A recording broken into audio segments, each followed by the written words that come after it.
거기 가로 3번에요. 156페이지입니다.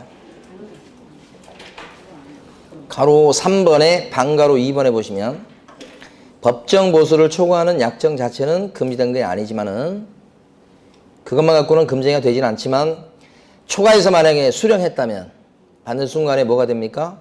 금지행위에 해당되고 나중에 들통이 나면 뭐예요? 돌려달라고 막 요구하면 돌려줄 수밖에 없는 돈이다.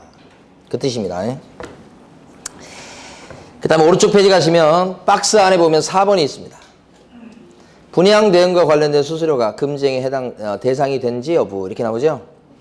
자, 4번에 보면 분양 대응과 관련해서 교부받은 돈은 공인중개사법 제33조 제3호에 의해서 초과 수수가 금지되는 금원이 돈이라고 생각하시면 됩니다. 돈은 아니다 했으니까 분양 대응 해주고 많이 받아도 안 걸린다. 그런 뜻이고 많이 나온 판례죠 이게. 가로 4번에 보면 제목만 보시겠습니다. 당해 중개 대상물의 거래상 중요사항에 관해서 거짓된 언행 그 밖의 방법으로 의뢰인의 판단을 그르치게 하는 행위 이렇게 됐어요. 판단을 잘못하게 만들었다 이건데 거짓말하고 속인 거 생각하시면 돼요. 그게 금지행위다. 근데 이게 굉장히 좀 추상적이고 딱 떨어지는 얘기가 아니어서 실제 적용하는 건 쉽지가 않습니다. 그죠? 만약에 2억대가 되는 시세인데 이걸 갖다가 2억 1천만 원에 팔아줬어요. 그럼 산 사람은 2억 1천에 좀 비싸게 샀네. 그러면 판단을 그렇지 않은 게 들어갑니까? 판단해보세요. 2억 정도의 시세야. 근데 2억 1천에 팔아줬어. 그럼 산 사람 입장에서는 1천만 원 정도 조금 비싸게 샀네. 그러면 이것은 판단을 잘못하게 한 행위 맞냐고요.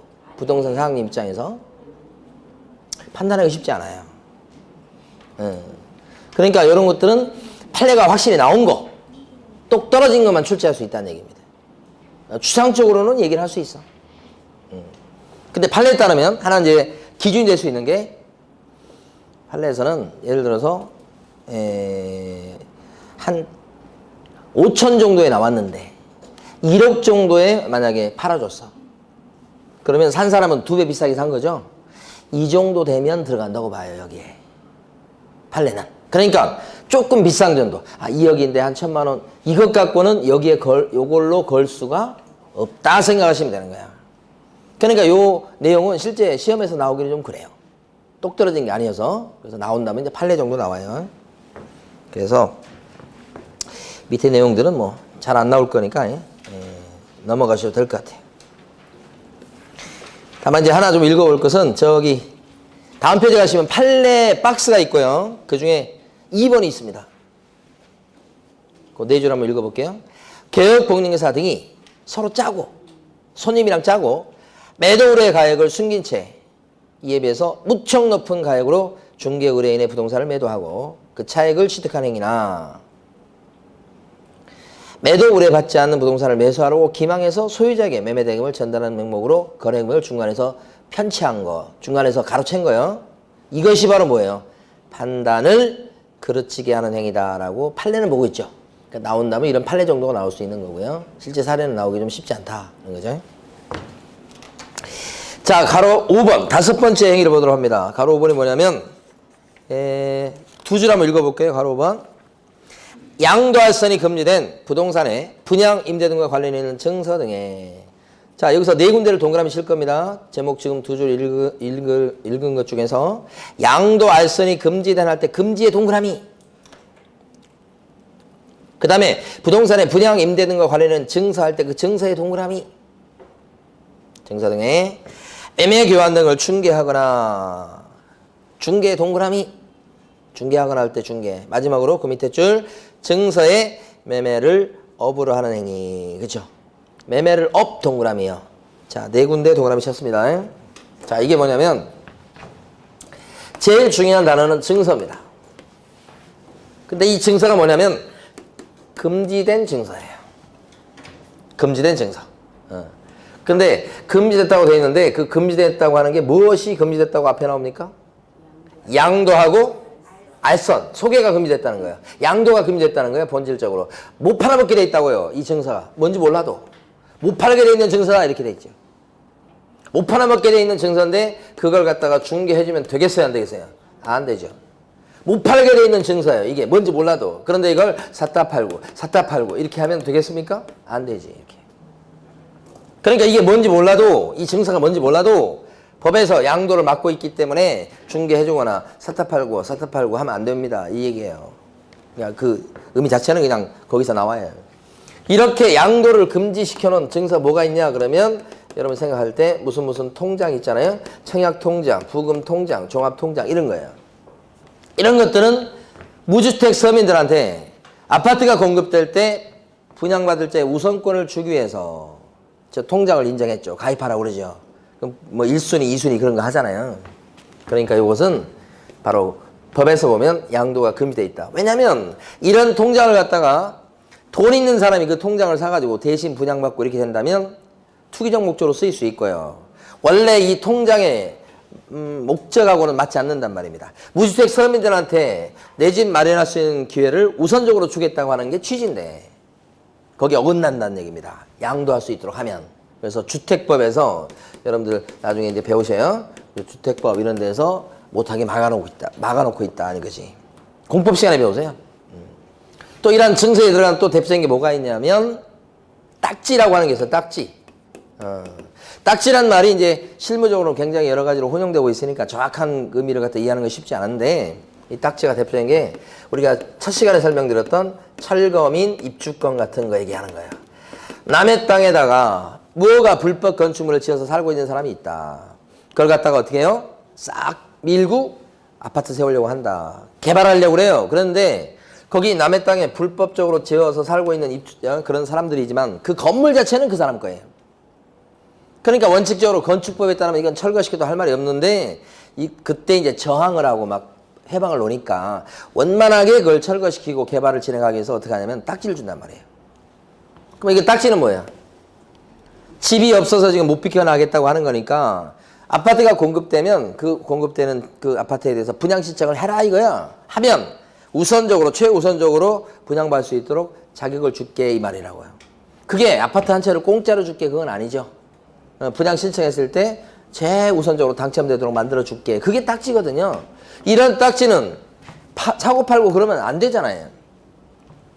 철거되는 사람한테 혜택을 주게끔 하기 위해서 만든 제도인데 그걸 만약에 사고 팔 수 있도록 한다면 그걸 뭐예요? 사가지고 대신 분양받으면서 투기적 목적으로 써먹을 가능성이 농후하죠. 그래서 양도를 금지시켜놨다는 거죠. 이런 거죠. 그러니까 이런 청약통장이나 이런 철거민 입주권 같은 딱지는 뭐예요? 중개해주거나 여러분들이 샀다 팔고 하면 걸려요. 금쟁이라고요. 그런 취지. 그 다음에 가로 6번 나왔습니다. 가로 6번이면 직접 거래하거나 쌍방을 대리하는 행위 이렇게 돼 있죠. 자, 만약에 이 사람이 지금 물건을 갖다가 부동산 사무실에 내놓습니다. 의뢰를 한다고 해요. 의뢰 이렇게. 되나요? 달아달라고. 그랬더니 부동산 사장 입장에서 보니까 이 부동산이 괜찮아. 사실 가만히 보니까 이게 지금 약간 좀 소문에는 앞으로 이게 무슨 호재가 있는 거야. 뭐 개발한다고 얘기도 나오고. 그러니까 이거 사면 돈이 될 것 같아. 그래서 팔아달라고 하니까 시침을 뚝 떼고 이거예요. 이건 내가 사면 안 될까. 부동산 사장님이 그래서 이렇게 사요. 이 사람도 뭐예요? 자기는 팔라고 했는데 그 가격을 쳐주겠다고 하니까 팔았지. 이렇게. 이 사람이 사는 거예요. 이것을 직접 거래라고 해요. 부동산 시장에서 일하는 부동산 사장님이나 종업원들 이런 분들이 그 가게에 나온 물건을 자기가 직접 잡는 거예요. 이것을 직접 거래다 이렇게 얘기하는 거예요. 이 직접 거래가 되면 의뢰받은 물건입니다. 그걸 갖다 개업 공인인증사든 소공이든 이런 사람들이 그걸 잡는 걸 얘기하는 거예요. 그러면 이건 직접 거래. 이렇게 되면 처벌받는데 처벌되는 사람은 요 사람이 처벌되는 거야. 형량이 셉니다. 3년 이하의 징역이나 3천만 원 이하의 벌금으로 형사처벌 대상이 된다. 이 사람은 처벌 안 받습니다. 이 사람이 처벌되는 겁니다. 둘이 계약서 썼어도. 이게 직접 거래라고 하는 거죠. 못하게 돼 있죠. 시세보다 훨씬 싼 게 나왔어요. 싸게. 이민 간대, 이민. 정리하고 가겠대. 싸게 나왔어. 여러분 같으면 어떻게 하실 거예요? 그래도 직접 거래 하면 안 되기 때문에 딴 사람 소개시켜 줄 거예요? 여러분이 잡을 거잖아요, 이거. 거기서 돈 번다고 그랬잖아, 아까. 근데 법상은 뭐예요? 시험 보실 때까지는 잡으면 안 돼라고 해야 돼요. 이게 그 가게에 나온 물건인데 많이 합니다 이거요. 저한테 뭐 이거 전화 오죠? 금지행 관련해서 전화 오죠? 둘 중에 하나요. 복비 많이 받아가지고 문제 생겼을 때 하고요. 그거보다 훨씬 더 많은 게 이거예요, 이거. 잡아도 괜찮습니까? 제가 뭐라고 답을 해야 돼요? 잡아야죠. 대신 신변의 안전은 제가 책임을 못 집니다. 만약에 밑에 있는 C라는 소공이야. 응? 옛날에 대구에 이 학원 출신이구나. 대구에서 올라오셔서 여기서 공부하셔가지고 합격하신 분이야. 다시 대구로 내려가서 일하셨어 그때. 그때는 또 괜찮았어요. 그래가지고 그분한테 전화 왔는데 소공으로 일했어요. 차린 게 아니고. 그런데 괜찮은 물건을 사장님이 다 잡아간대. 그래가지고 사장님한테 얘기해가지고 저도 한번 먹자고. 그래가지고 이렇게 하려고 그랬는데 이렇게 하는데 괜찮겠냐고 전화 온 거야. 응? 뭐라고 해야 돼 저는? 참 그죠? 사실은 소공이지만 이것도 직접거래로 이 사람 처벌받는 거예요. 하면 안 되는 거예요. 수업 시간에는. 처벌받아요. 그죠? 이걸 빠져나가는 방법, 처벌받지 않고 빠져나가는 방법이 또 있는 거죠. 응? 바로 덜컹덜컹 잡으면 안 되는 거예요. 다 걸려요. 이렇게. 그 빠져나가는 방법이 뭐예요? 응? 우리 판례가 가르쳐주고 있어요. 요때 자 이게 직접거래인지 보세요. B라는 사람이요. B라는 사람이 이 집을 샀어요. 이게 매도인이에요. A가. 여기가 매수인이에요. 매수인. 근데 이 사람이 개공이에요. 집을 샀어요. 직접거래입니까? 직접거래입니까 지금? 개업공인중개사가 이 집을 샀다고 직접거래냐고요? 직접거래입니까? 부동산 중개하신 분은 그러면 집만 샀다고 하면 직접거래입니까? 직접거래라고 단정적으로 얘기할 수 없어요. 중간에 갑이라는 다른 부동산 사장님이 중간에서 이렇게 소개를 할 수 있잖아요. 여기 나온 물건이잖아요. 이 나온 물건을 갑이 B한테 소개시켰잖아요. 소개시켜가지고 의뢰에 나온 물건인데 이렇게 소개시켜서 이렇게 매매계약을 체결했잖아요. 그럼 직접거래가 안 된다는 게 판례예요. 중간에 누가 끼면 다른 부동산. 그러면 직접거래가 안 된다고. 판례가 얘기하는 거니까 판례가. 어? 이 판례를 보고서 우리가 뭐 깨닫는 게 있어야 될 거 아니에요. 가게 나온 물건이지만 형식상 어떻게 하는 거예요? 딴 부동산이 소개해서 계약한 것처럼 계약서를 쓰면 되잖아요. 응? 그럼 빠져나갈 수 있죠? 이해가 되십니까? 진짜로요? 이렇게 하실 거죠? 그러니까 요게 직접거래가 안 된다는 판례예요. 이게 대표적으로. 이건 직접거래가 되는 거고. 응? 만약에 어떤 사람이 와가지고 전셋집을 구해주세요. 그래요. D가 와가지고 전셋집 좀 구해주세요. 이렇게 하는 거야. 근데 여러분들이 이제 돈을 많이 벌어가지고 빌라가 8채가 있어. 빈 게 있네, 하나가. 이 사람이 와가지고 빌라 전세 좀 구해주세요. 전세방 구해달라고. 이게 비어있다고 지금. 어떡할 거야? 전세를 놓잖아, 이렇게. 전세계약 체결하잖아요. 그럼 어떻게 된다고? 직접거래가 된다고. 이것도. 그럼 처벌받는다고. 그럼 여러분 어떻게 하고 싶어요? 이렇게 덜컥 잡으면 안 되고 다른 부동산에서 계약서 쓰는 걸로. 그렇죠? 그러면 이런 말씀 드리면 복비 걱정을 되게 많이 하죠. 복비. 보수. 복비 줘야 됩니까? 이거 질문 되게 많이 받아요. 이거. 복비 좀 주면 어때? 큰 돈을 버는데 지금 그 복비가 문제예요, 지금? 그리고 이런 사람 정도 이렇게 중간에서 할 정도가 되면 좀 아는 사이예요. 복비는 어떻게 하면 좋아? 줘, 안 줘? 아는 사람이라니까 지금. 복비는 줘, 안 줘? 안 줘? 그럼 안 돼. 줬다 뺏어. 줬다 뺏으라고. 어? 준 기록이 있어야 나중에 문제가 돼도 빠져나갈 구멍이 생기는 거요. 뺏을 때는 현금으로, 줄 때는 통장으로. 여기도 마찬가지야. 놀 때. 자기가 덥석 잡으면 안 돼, 하여간. 걸리는 거예요, 그거는. 자, 159페이지. 또 어떤 분은 눈빛이 저렇게 불법적으로 해가지고 내가 할 수 있을까 막 이렇게 그런 눈빛이 보여 지금. 있잖아요. 나중에 자격증 따고 사무실에 딱 앉아있으면 다 해결돼. 왜요? 돈이 왔다 갔다 해. 다 해결돼. 하지 말라고도 해. 예. 제가 강요해서 하는 거 아니에요. 본인들이 알아서 하는 거지. 자, 오른쪽 페이지 봅니다. 159페이지. 자, 반가로 2번 갑니다. 밑에 쌍방대리라는 거 있죠? 양쪽한테 대리권을 받는 거예요. 어? 자, 어떤 거냐면 개업공인사 이렇게 의뢰요 이렇게. 그런데 이 사람이 부탁할 때 팔아주시오 하는 게 의뢰고요. 그 다음에 살 사람 나타나면 내 대신 계약까지 좀 해주세요. 그게 대리권 주는 거야.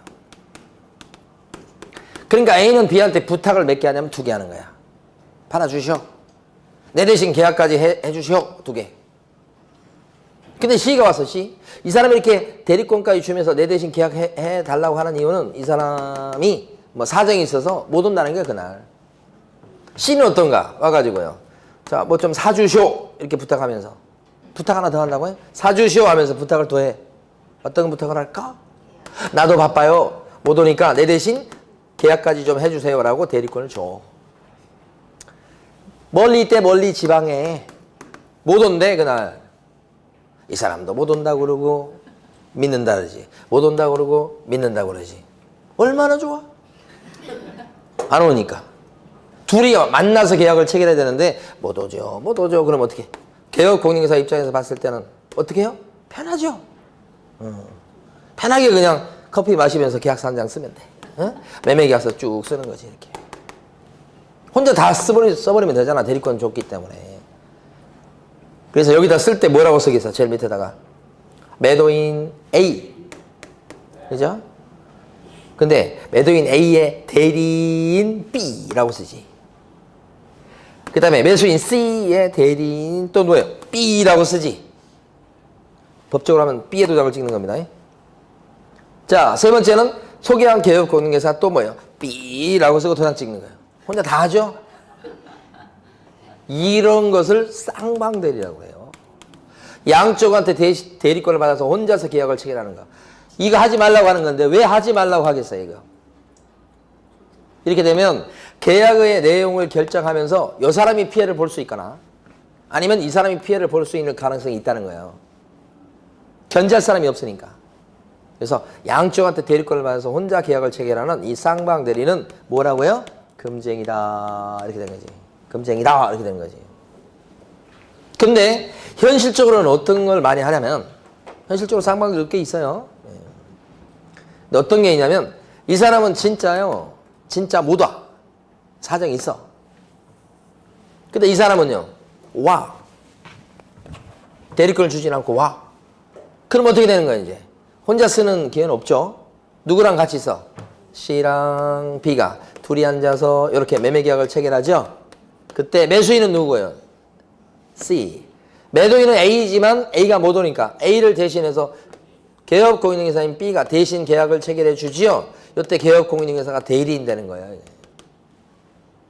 이렇게 계약을 체결하는 것은 견제할 사람이 있기 때문에 오케이 됩니다 이거냐. 이런 걸 뭐라고 그래요? 일방대리다. 그죠? 일방대리다 이렇게 하는 거예요. 가만히 이제 보면 중개 과정에서 쭉 보면 둘이 말을 섞어가지고 좋은 결과가 나는 경우가 별로 없어. 솔직히 말하다 보면 뭐 감정이 상할 수도 있고 뭐 그래서 그래. 그러니까 될 수 있으면 계약서 쓰거나 뭐 아주 결정적인 순간은 모르겠으나 될 수 있으면요 만나지 않게 하는 게 좋은 거예요. 그런 측면에서 본다면 쌍방대리가 아마 최적이에요. 최적. 그죠? 못 만나게 하고 그냥 혼자 다 결정해서 하는 게 최적인데 그건 법에서 금지되어 있으니까 할 수 있다면 조건상 대리인이 돼가지고 이렇게 계약을 체결하는 것은요 할 수 있죠? 가능할 수 있어요. 그냥. 그래서 일방대리는 되고 쌍방대리는 안 된다라고 한번 들어봐 주시면 됩니다. 자, 그 다음에 넘어갑니다. 이번에 가로 7번. 가로 7번 보시면 뭐가 나오냐면 제목 한번 읽어볼게요. 탈세 등 관계법령을 위반할 목적으로 가로 7번요. 소유권 보존 등기 또는 이전 등기를 하지 아니한 부동산이나 이렇게 되어 있습니다. 거기서요. 탈세 관계법령을 위반할 목적으로까지 끊으시고 일단 끊어서 읽으신다고 목적으로까지 딱 이렇게 하시고 그 다음에 소유권 보존 등기 또는 이전 등기를 하지 아니한 부동산이나 이렇게 되어 있어요. 그 부동산의 동그라미요. 거기까지 끊으시고 그러니까 첫 번째 부동산은 뭐냐? 보존 등기나 등기, 이전 등기가 안 된 부동산 얘기하고 자, 두 번째는 관계법령의 규정에서 전매 등 권리 변동이 제한된 부동산 이렇게 돼 있죠. 이거 부동산 두 번째 거에다가 동그라미요. 부동산 두 개 나왔습니다, 지금. 앞에 부동산은 등기가 안 난 부동산 얘기하고요. 두 번째 부동산은요. 권리 변동이 제한된 부동산입니다. 이 두 가지 부동산에 대해서 매매하는 것을 중개하면 안 된다 이거죠. 그걸 한마디로 얘기하면 투기 조장행위다 이렇게 보는 거예요. 그래서 예를 두 개 들어놓은 건데 자 이제 정리합니다. 네. 가장 대표적인 예가요. 여러분 민법 시간에도 나오는 얘기입니다. 원래 이제 거래할 때 B가 이 집을 갖다 사잖아요. 그러면 잔금 치르고요. 그 다음에 잔금 치러야 되겠죠. 그러면 등기 서류 넘겨받아가지고 B 앞으로 등기를 합니다. 이렇게. B가 샀죠. 등기 소유권 취득했죠. B는 다시 이것을 갖다 C한테 또 팝니다. 그리고 잔금 받아먹고 다시 등기 서류 줘가지고 C 앞으로 등기하도록 합니다. 그래서 이게 매매가 이루어졌을 때 순차적으로 이렇게 등기가 나는 겁니다. 이게 정상이에요. 그래서 A가 B한테 팔고 B는 등기 가져가고 잔금 치르고 자 C도 다시 또 샀을 때 자기 앞으로 등기 가져오고 이렇게 해야 되는 거예요. 그런데 이 과정에서 B가 말이에요. 자기가 샀다가 팔아요. 되파는 걸 갖다가 되파는 이 매매를 전매라고 그래요. 근데 자기 앞으로 등기는 안 가져와. 그리고 마치 A하고 C가 거래한 것처럼 계약서를 따로 하나 더 써. 사실은 B가 샀는데 이렇게. 근데 마치 A하고 C가 거래한 것처럼 해서 직접 C 앞으로 등기를 해. 그럼 자기는 어떻게 돼요? 중간에 빠지죠. 그럼 자기는 거래한 흔적이 없어요. 그럼 B는 어떻게 되는 건가? 중간에서. 신나죠? 어떻게 해요? 두 가지가 있는데 첫 번째는 자기가 샀던 가격보다 보통 뭐예요? 비싸게 팔면서 이렇게 하겠지? 돈 벌죠 이거? 그 다음에 요때 만약에 등기 가져오고 막 취득세 같은 거 내고 막 그럴 거예요. 안 내죠? 그 다음에 양도세도요. 안 내죠? 세금 같은 건. 그러니까 이걸 갖다가 뭐라고 그래요 여러분? 탈세인데 중간생략 등기라고 하지. 그 다음에 거래 측면에서 얘기할 때는 같은 내용이지만 거래 측면에서 얘기할 때는 미등기 전매라고 하는 거죠. 그러니까 미등기 전매다 그러면 탈세하면서 돈 버는 아주 재미난 방법이죠. 그걸 미등기 전매 이렇게 하는 거예요. 그러니까 투자해보신 분들은 이거 미등기 전매는 많이 해요. 그렇게 되면 세금이 세잖아. 그래서 우리 법에서 막아놓고 있다. 투기를 조정하는 행태가 되는 거예요. 이게 투기를 조정하는 행태. 여기서 중간에서 투기를 조정하는 대표적인 사람이 누굴까요? 부동산 사장님들이에요. 등등등. 어떻게 할까요? 사모님 괜찮은 물건 나왔어요. 하나 이번에 잡으세요. 그럼 제가 잘 팔아드릴게. 이 사모님이잖아. 사모님. 옛날에는 복부인이라고 얘기했대요. 사모님. 투자하잖아요. 계약금을 걸고 투자하고 막 그럴 수도 있어. 그러다가 여기서 이제 또 요 사람한테요. 또 얘기하죠. 괜찮은 거 나왔는데 잡으시라고. 이 사람이나 이 사람을 다 여기서 소개해요. 그렇죠? 근데 이 사람 같은 경우 이 앞으로 딱 등기를 치게 되면 이제 이 사람 세금이 나오는 거지. 근데 이 중간에 한 사람만 있을 수도 있지만 중간에 여기 한 5명 있을 수 있죠. 그럼 어떻게? 그 사람들한테 다 이거 사례 받겠죠? 그러니까 부동산 사장님들이 중간에 저렇게 끼어가지고 중간 이렇게 막 넘기게 만들어. 가격은 계속 뭐야? 올리고 올려야지 뭐 남는 게 있을 거 아니야. 그래서 이걸 뭐라고 불러요? 우리 지금 보면 투기 조장행위다 이렇게 부르는 거예요. 투기 조장행위다. 이게 금쟁이 중에 하나예요. 여기서 금쟁이로 만들고 있는 이유는 이거 돈바람 이렇게 해서 돈 벌게 만들었다 이게 아니고요. 이거에 초점이 있어요. 제대로 등기 가져와서 세금 내고 제대로 등기 가져와서 세금 내고 그러면 얘기 안 합니다. 올라가더라도. 그게 문제가 아니죠 지금. 탈세가 이런 탈세. 그래서 다시 한번 읽어보면 탈세 등 이렇게 시작하잖아 지금 제목 자체가. 탈세 등 관계법령을 위반할 목적으로. 그 다음에 두 번째 이전 등기, 보존 등기나 이전 등기가 되지 아니한 부동산 이렇게 나왔죠? 그게 뭐예요? 요거요. 이전 등기 되지 아니한 부동산이잖아요. 이전 등기 안 된 부동산이죠. 그걸 매매하게끔 중개해주죠. 그거잖아요 지금 방금 전에 본 게. 다시 한번 보존 등기 또는 이전 등기 하지 아니한 부동산 이렇게 돼 있죠. 여기까지 끊으시라고 그랬죠. 그게 요 부동산을 얘기하죠. 그걸 그 밑에 줄에 보면 매매를 뭐 했다고요? 매매를 중개했다고. 그러면 그 갑의 행태가 무슨 행위라고요? 투기, 조장 행위입니다. 이렇게 된다니까. 투기, 조장 행위예요. 이렇게 된다고. 이렇게. 그래서 이 사람의 행위가 금지행위고 이게 처벌받을 때 무겁게 처벌받아요. 3년 이하의 징역이나 뭐요? 3천만 원 이하의 벌금으로 무겁게 처벌받는다. 형량이 셉니다.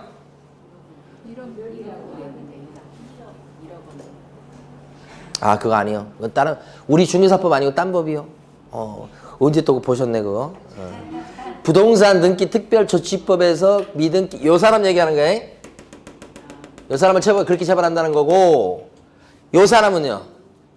3년 이하의 징역이나 3천만 원 이하의 벌금으로 요 사람은 이렇게 처벌받습니다. 요 사람하고 달라요. 요 사람 얘기는 뭐 아시면 좋지만 우리 중개사법에 나오질 않아요. 그러니까 써놨긴 했습니다만은 그것은 신경 쓰지 마시고. 이렇게 해서 7가지 금지행위를 끝냈어요. 그래서 시험 보실 때 요 7가지 금지행위가 어떤 것들이 있는가를 잘 여러분들이 파악을 하실 수 있어야 되겠다. 자, 그 다음에 넘어갑니다. 162페이지.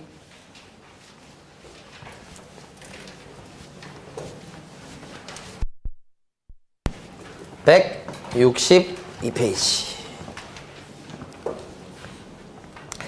이제 2개를 더 해야지 이제 오늘 수업을 마치게 되는데, 자, 어이구, 시간이 될려는지 모르겠어요. 여기 손해배상 책임 있죠? 부동산 사장님은 일을 하다가 잘못하면 배상 책임 지겠죠? 손해배상 책임을 지라고 법에서 이미 써놨어요. 이럴 때 책임지세요 라고 써놨다고. 그걸 첫 번째 합니다. 여기에 우리 중개사법에 나오지만 줄여서 얘기할 때, 자, 손해배상 책임이다.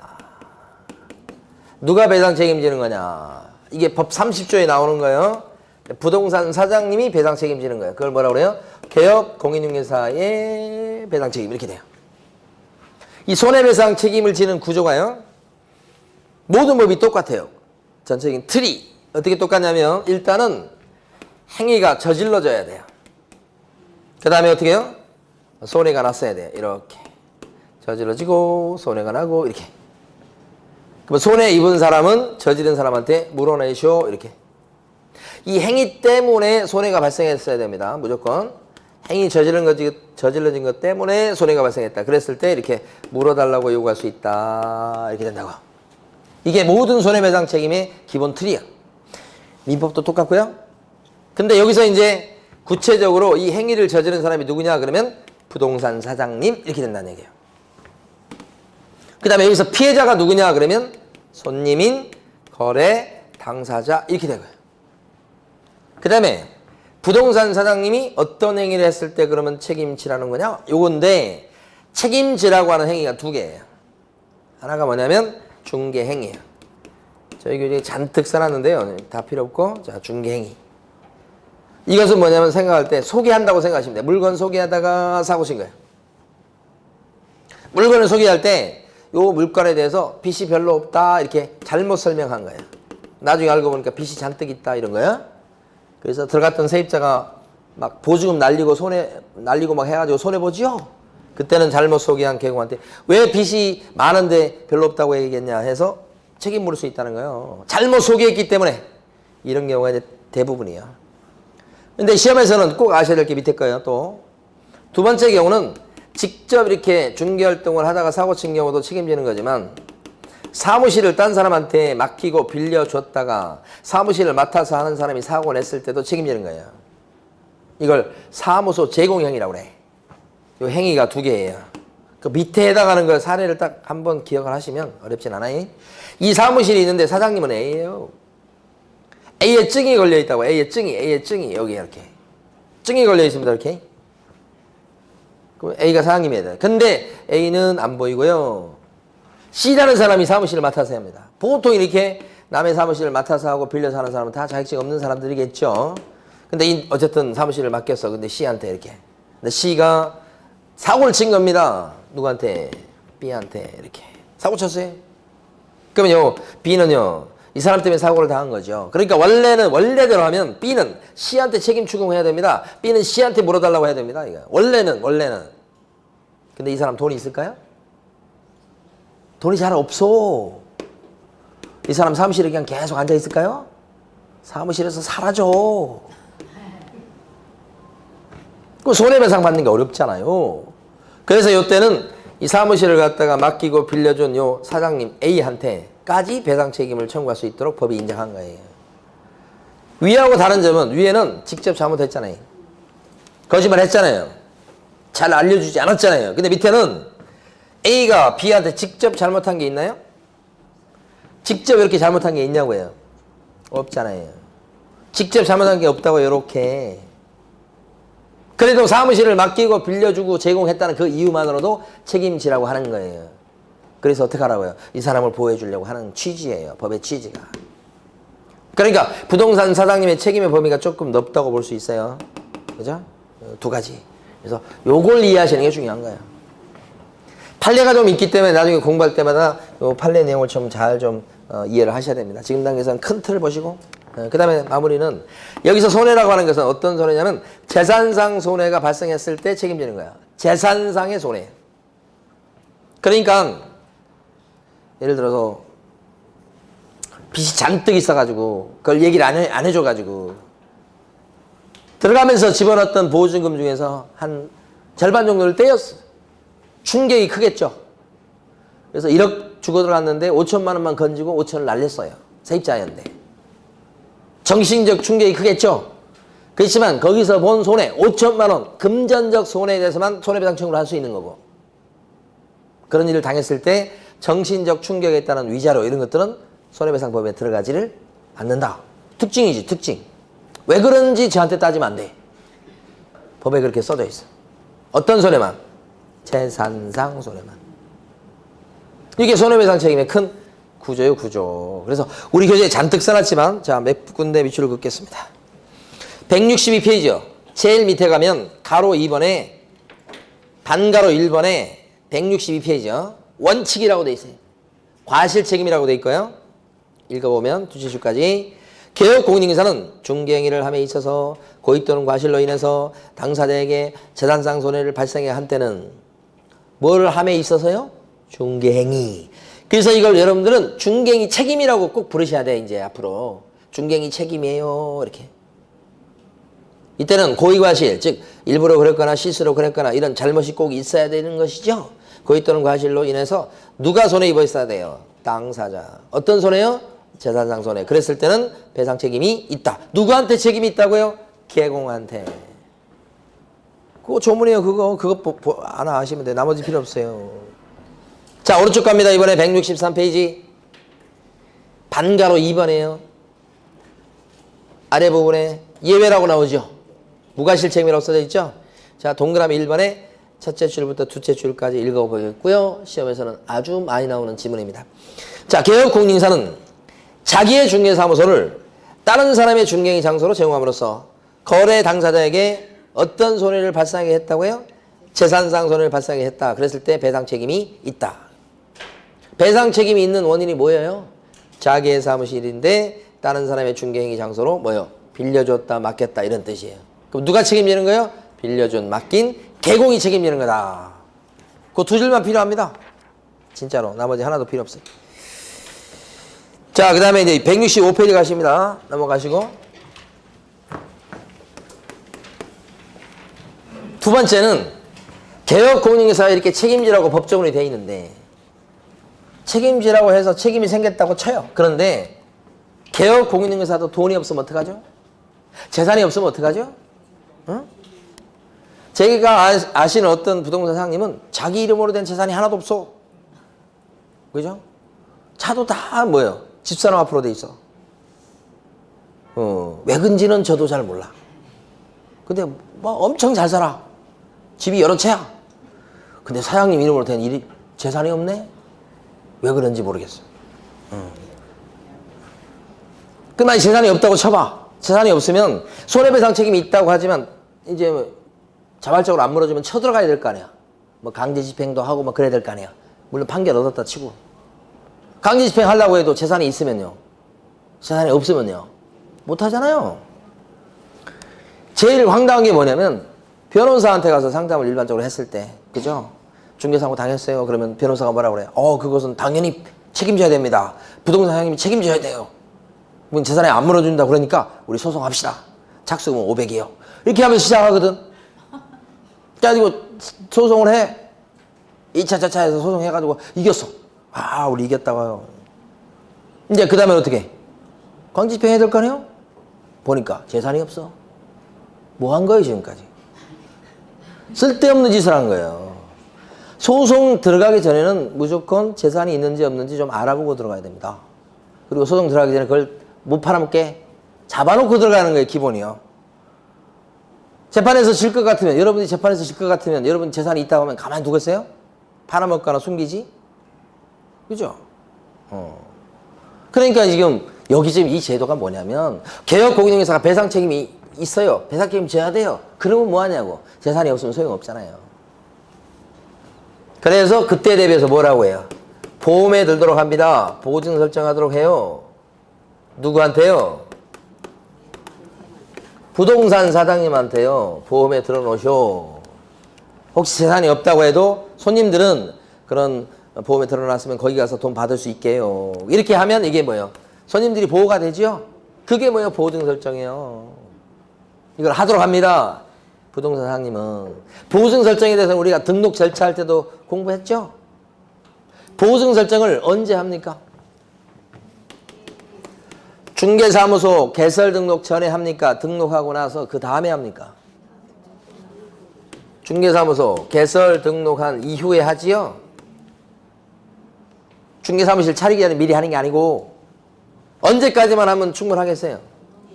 그렇죠. 업무를 개시하기 전까지만 하면 충분하잖아요. 요게 그렇게 시험에 잘 나옵니다.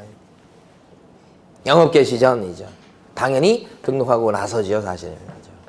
시기가 굉장히 중요합니다. 그 다음에 두 번째. 좀 이따 교재 볼 거예요. 또 찾지 마시고. 두 번째요. 보증 설정하는 방법.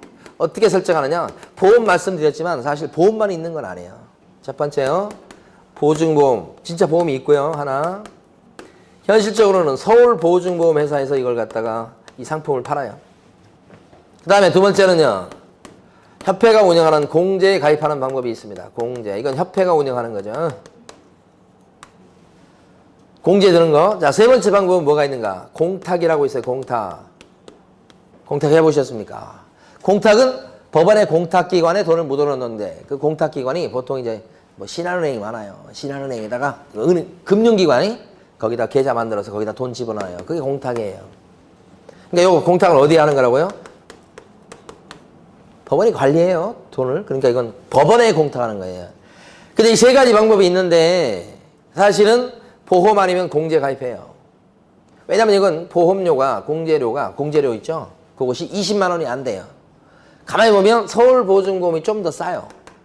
예를 들어서 1억짜리 가입해도 서울보증보험 같은 경우는 한 16만 원. 여기 공제협회는 좀 비쌌었어요. 뭐 20만 원 정도 됐었는데 조금 낮아졌다는 얘기도 있더라고, 최근에는. 경쟁해야 되니까요. 대부분 이렇게 들죠? 여기는 이 방법은 잘 안 써먹어요. 왜요? 1억을 설정한다 그러면 1억을 진짜 돈을 갖다가 은행에 넣어놔야 돼요, 이거. 누가 1억을 이렇게 하겠어? 1억을 묻어놓는 건데. 그래서 현실적으로 이건 잘 이용되지 않지만 방법이 몇 가지 있냐 이렇게 물어보면 여러분들은요. 두 가지라고 하면 안 되고 하나, 둘, 셋 이렇게 하죠. 그 다음에 이제 시험에서 잘 나오는 것은 얘하고 그 다음에요. 금액이 좀 나와, 금액이. 설정 금액. 얼마를 설정해야 됩니까? 이런 거. 설정 금액? 얼마 설정하죠? 여러분처럼 혼자 오픈하는 경우 있죠? 이따는 1억 이상이요. 이렇게. 그래서 중개사무실 앞에 보면 호랑이 그림 그려져가지고 스티커 붙여져가지고 1억 원 손해배상 가입 없어. 그런 거 붙여있는 거, 스티커 붙여있는 거 보셨죠? 그게 여러분들 같은 경우에. 최소한 1억. 그 다음에 법인은 개업공인중개사는요. 얼마요? 2억 이상입니다. 법인은 개업공인중개사는 좀 더 덩치가 있다고 보는 거죠. 2억 이상이죠. 제가 처음 강의 시작할 때만 해도 5천 이상이었어요. 1억 이상이고. 예, 그래도 좀 오른 거죠. 올랐는데 과거보다 가만히 보면 옛날에는 1억짜리 들어도요. 요 공제 같은 경우는 막 거의 뭐 40여만 원 해서 50만 원 가까웠어요. 많이 다운됐어요. 이것도 보험료가. 공제료도 마찬가지고. 경쟁하다 보니까 그래. 옛날에 협회만 만약에 그게 공제 가입했다 그러면 다운 안 되지. 이게 보험회사 이 상품이 더 싼데? 경쟁이 되기 시작하는 거예요. 옛날에는 거의 이거였는데 여기로 많이 흩어졌어요. 자, 근데 시험에서 중요한 건 분사무소예요. 분사무소. 자, 법인은 분사무소 차릴 수 있다고 그랬죠? 분사무소가 늘어나면 여기도 계약서 써주니까 사고 위험성도 뭐예요? 올라가는 거예요. 따라서 분사무소 하나당 1억 이상을 추가로 하도록 그렇게 되어 있다. 하나당, 분사무소 하나당 1억 이상. 그러니까 문제에서 만약에 분사무소를 갖다가 2개 거느리고 있는 법인이다 그러면 최소한 보증 설정을 얼마 해야 될까요? 최소 얼마? 2억 그러면 안 되고 4억 해야 된다. 그죠? 최소한 4억. 왜 그러죠? 주된 사무소를 빼먹으면 안 돼요. 분사무소 몫으로는 2억이지만 주된 사무소 몫으로 2억이 먼저 전제가 돼야 돼요. 그러니까 분사무소를 2개 거느리고 있다 그러면 주된 사무소까지 생각하셔서 4억이다 이렇게 하셔야 되는 거죠. 몇 번 물어봤죠? 서너 번 이거. 자, 네 번째. 보증을 갖다가 변경하는 거예요. 여기까지 보고 교재 밑줄 그을까요? 보증을 바꾼다고요? 예. 예를 들어서 공제에 가입했습니다. 협회 A입니다. 개공이에요. 가입했어요. 보통 가입 기간은 1년짜리 많이 듭니다. 가입 기간이 1년짜리 대부분 들어요. 예. 근데 중간에 말이에요. A라는 개업공인중개사가 협회 가요. 마음에 안 들어요. 꼴보기 싫어 죽겠어요. 그래서 기분 나빠가지고 보증보험으로 중간에 바꾸려고 해요. 보험으로. 바꿀 수 있습니까? 얼마든지. 그래서 이 사람이 공제된 사람이에요 지금. 근데 중간에 뭐로 바꾼다고요? 보험으로. 바꿀 수 있어요. 바꾸는데 다만 요것만 지켜주면 돼. 여기서 공제에 들었다가 이 사람이 보험으로 바꿀 적에 공제에 가입했던 것을 요때 해지를 하고 끊고 그리고 나서 그 다음에 보험에 보증보험에 이렇게 가입을 하면 문제가 생기죠. 요 중간에요. 보험에 안 든 그런 상태가 나오죠. 보증 설정이 안 된 공백기가 생기죠. 이때 사고 당한 사람은 보증기관이 없어갖고 손해배상 받는 게 어려워질 수도 있어. 그러니까 이런 공백기가 생기면 안 되는 거죠. 그럼 바꿀 때는 어떻게 바꿔야 될 것 같아요? 바꿀 때는 해지를 먼저 하면 절대 안 되는 거예요. 그죠? 이거 그대로 두고 여기를 들어야 되는 거예요. 그래 놓고서 그 다음에 해지를 하는 이 수순을 밟아야 돼. 그러니까 이렇게 바꿀 때는 절대 해지를 하고 나서 그 다음에 가입하는 형태로 바꾸면 안 된다는 거죠. 아무리 즉시 가입을 해도 다만 며칠이라도 공백기가 생길 수 있다는 거죠. 그러면 이게 공백기가 안 생기려면 거꾸로 해야 돼. 거꾸로 어떻게? 뭘 먼저 하셔야 돼? 가입을 먼저 하고 그 다음에 뭐예요? 해지를 나중에 하고 이런 식으로. 요건 괜찮아. 요런 것은 가능해. 그거 이제 바꾸는 방법이요. 그 다음에 5번이요. 마지막으로 재설정이 있는데 재설정 요거요. 보통 1년짜리 된다고 그랬잖아요. 그래서 공제에 가입했습니다. 1월 1일부터 여기 12월 31일까지 1년짜리 가입을 했어요. A 개공이요. 근데 A 개공이 이렇게 해서 1년짜리 가입했는데 문제는 12월 31일 보험 만기가 되고서 공제 기간이 끝나고서 중개업을 때려치면 더 이상 할 필요가 없어. 계속 중개업을 하려고 그래. 그럼 어떻게 해야 돼? 그죠? 요 갱신해야 된다고. 갱신할 때 예를 들어서 한 2월 1일 날 갱신한다 그러면요. 어떻게 했어요? 중간에 공백기가 생기겠죠. 또 이러면 안 된다는 거죠. 공백기가 안 생기려고 하면 갱신은 즉 재설정은 언제까지 해야지 되겠어요? 12월 31일까지. 그죠? 요걸 뭐라고 그래요? 기간 만료일까지 설정하는 거죠. 그래야 공백기가 안 생기겠죠. 이렇게 됐어요. 교재를 한번 정리해 보도록 하겠습니다. 165페이지 가시게 되면 네모 2번 밑에 가로 1번 밑에 반가로 1번 밑에 동그라미 1번 첫 줄. 개업공인중개사는 언제까지요? 업무 개시 전까지 재산적인 손해배상 책임을 보장하기 위해서 보증보험 또는 공제에 가입하거나 공탁했어야 된다. 이렇게. 시기 꼭 알아두셔야 됩니다. 시기 잘 물어봅니다. 업무 개시 전입니다. 등록 전 그러면 안 된다는 거죠. 넘기시고요. 가로 2번에 보시면 오른쪽 가로 2번 필요 없을 것 같고요. 167페이지 가보십니다. 167페이지 보시면 가로 3번에 보증 설정 금액 167페이지요. 금액이 나왔죠. 거기 파란 박스에. 그죠? 법인인 기업공인중개사는 얼마 이상? 2억 이상. 그 다음에 분사무소를 하나 둘 때마다 1억 이상 추가요. 여기를 잘 물어보고요. 법인이 아닌 계공은요? 1억 이상. 부칙 계공도 1억 이상입니다. 부칙 계공도. 네, 그래서 요 설정 금액 요 보시고요. 근데 이제 여기 우리 교재에 지금 안 나왔는데 자, 옆에다 하나 쓰실게요. 지역 농협이라고 있어요. 여기 좀 이상한데요. 지역 농협 그러면 이제 지역에 보면 단위 농협 있죠? 뭐 성남 농협 이런 거 있잖아요. 지역에. 네, 이런 지역 농협에서는요. 자, 지역 농협, 지역 단위 농협 얘기하는 겁니다. 농협 중앙에 그런 데 말고 지역 농협에서는 농지 있죠. 농지. 농협이니까 농지를 중개할 수 있어요. 누가요? 지역 농협이. 그것도 어떤 농지냐면 조합원들 농지요. 그러니까 지역 농협에서 조합원 농지를 중개할 수 있다고요. 근데 조합원의 농지를 중개할 때 여기도 사고 낼 수 있잖아요. 그래서 뭐 하도록 합니까? 보증 설정이죠. 근데 보증 설정하는데 액수가 얼마냐? 제일 적어요. 지역 농협은 1,000만 원 이상요. 얼마 이상요? 1,000만 원 이상. 왜 그런가 가만히 봤더니 지역 농협은요. 이 중개를 할 수 있다고 돼 있지만 통계를 보면 1년에 전국적으로 몇 건 잡혀요. 몇 건. 중개해준 게. 그러니까 많이 하는 게 아니죠. 그래서 액수도 적고 또 한 가지는 지역 농협은요. 돈 좀 있죠? 농협이잖아요. 돈 좀 있어. 그래서 많이 할 필요는 없다. 그렇게 생각이 되는 것 같아요. 그래서 액수를 알아두세요. 얼마요? 1,000만 원 이상. 이렇게. 자, 그 다음에 이제 밑에 보시면, 가로 4번에요. 반가로 1번 보십니다. 제목이 뭐라고 되어 있냐면, 보증의 변경이다. 그래서 셋째 줄까지를 한번 읽어보면서 밑줄 그을게요. 보증을 설정한 개업공인중개사는 그 보증을 다른 보증으로 변경할 수 있다. 그때 개업공인중개사는 보증을 갖다가 다른 보증으로 변경하고자 하는 때는 이미 설정한 보증의 효력이 있는 기간 중에 보증이 살아있는 기간 중에 요 둘째 줄 끝에 중자에다 동그라미 해주세요. 중자를 꼭 기억하셔야 돼요. 보증의 효력이 살아있는 기간 중에 딴 보증을 설정해야 된다. 그래서 신고한다.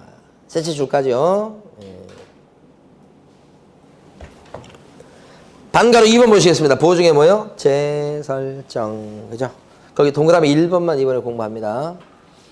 자, 기간 만료로 인한 재설정이 있죠?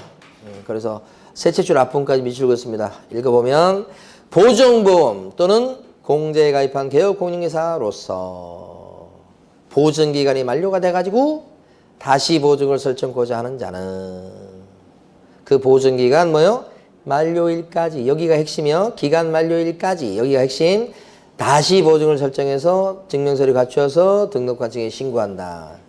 자, 어디가 핵심? 기간 만료일까지. 그죠? 거기를 물어봐요. 시험에서는. 됐어요? 그래서 이번 주에는 여기까지 진도 나간 걸로 하고요. 다음 주에는 이제 저기 171페이지부터요. 여기서부터 진도 나갈 수 있도록 하겠습니다.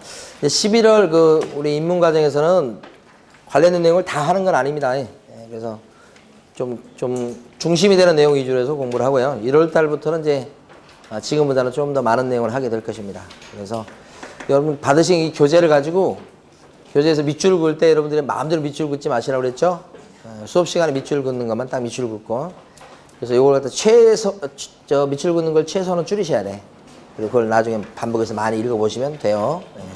막 기본서를 갖다가 막 여러 번 반복해서 막 구석지 있는 거 다 읽어봐야지 실력이 올라가는 거 절대 아니니까. 아시겠죠? 여기까지 공부하겠습니다. 수고 많으셨습니다. 네.